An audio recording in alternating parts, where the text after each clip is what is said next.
Endrick jana katia kamba kwenye chama lake jipya la Lyon ambako amekwenda kwa mkopo mpaka mwisho wa msimu. Nilisema nadhani katikati ya mwaka jana nikasema kwamba huyu dogo pale Real Madrid ni ngumu kupata nafasi. Ni ngumu kabisa. Na sio kwamba hana kipaji, ana kipaji lakini huwezi ukashindana na wanaoanza wale. Unamtoa nani pale sasa hivi umweke Endrick? So the only solution ilikuwa ni kuondoka kwa mkopo kwenda kwenye klabu ambayo walao anaweza akapewa muda wa kucheza. Ndio kinachotokea sasa hivi. Yuko Lyon, moto anaowasha jana na score. So ndo kwanza yuko mwanzoni kabisa toka jiunge na Lyon. Kwa hiyo unaona kabisa naamini atakuwa ni mchezaji mzuri, atafanya vizuri sana. Ana muda pia kuendelea kugrow ama kukua.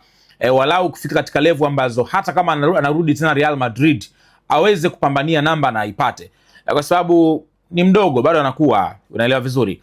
So talent wise you all know kwamba ni mzuri kiasi gani. Kwa hiyo nafikiri kwenye klabu kama Lyon mpaka mwisho wa huu msimu inawezekana pengine akaamua kuextend, akaamua kuongeza labda mwaka mwingine wa mkopo, kwa sababu hata akisema narudi sasa hivi it doesn't matter na perform vipi, sioni kama atapata nafasi ya kucheza, maybe kidogo sana, lakini this boy he's a good boy, he's a talented kid, naamini the future is bright kwa upande wake. So let's just give him time. Nafikiri kwa klabu kama Lyon ambayo inashiriki michuano mikubwa, lakini pia wapo kwenye kwenye ligi yao pia hawafanyi vibaya sana, hivyo ni klabu ambayo ipo kwenye kushindana kiushindani, naamini atawasaidia sana na yeye mwenyewe pia itamsaidia kukua.